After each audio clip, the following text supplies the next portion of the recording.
change in capital gains, well, they have come today. They spooked markets for some time. They recovered.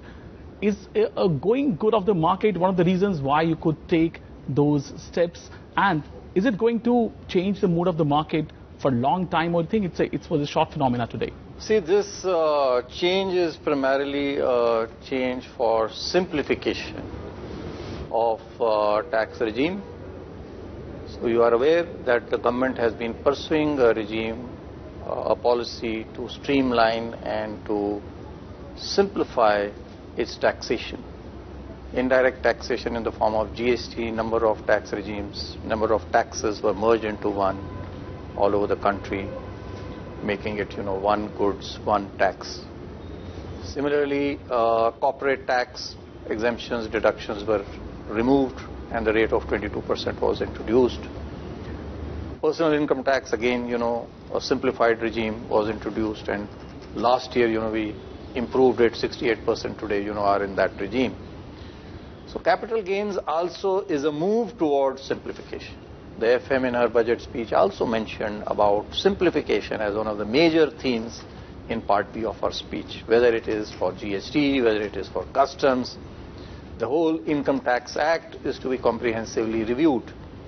And so this capital gains tax is primarily a simplification and a small increase, a very, very small increase of 2.5% on certain listed financial assets.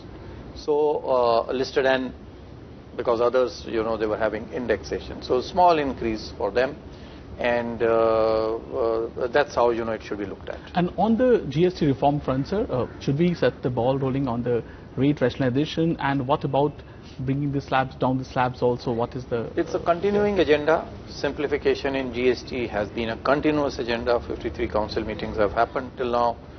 And in each of these meetings, one has seen a simplification. Yes, going forward, we continue that. Number of GST rates, again, we need to keep in mind that, we can't move to a very, very simple structure, or, 1 or 2 or 3 rates. That's not the kind of a structure that our country can afford, because we need to have progressivity in our taxation system, even in indirect taxes. And so goods and services which are consumed primarily by the common man, by those who are in the low and the middle income categories, we need to have low rates on them, like food, etc. It's exempt, it's consumed by everyone.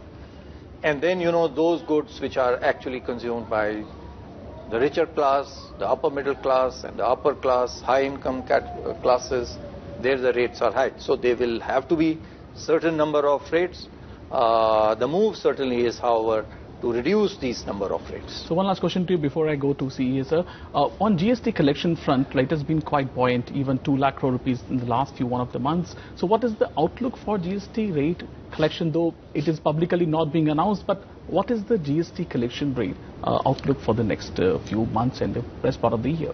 No, till now we have been getting a GST growth rate of about 10%, and we hope, as per the budget estimates that have been given, we hope to continue to achieve this rate of about 10% for this year. To CEA, sir, again, a question on the stock markets. Well, yesterday you pointed out in the economic survey that a lot of experimenting is happening as far as the investment in stock market is concerned. And today we saw the LTCG and short-term capital gains, the tweak there. What is your thinking as far as from here on the stock markets or investment in stock markets is concerned as far as this? Look, I'm not in the prediction business for stock markets. I think in general, India's growth prospects look good. I think the stock markets, therefore, will continue to have their long-term growth in India. There is no question about it. I think these moves, as Secretary pointed out very well, they are meant to simplify, they are meant to rationalize and make it easy.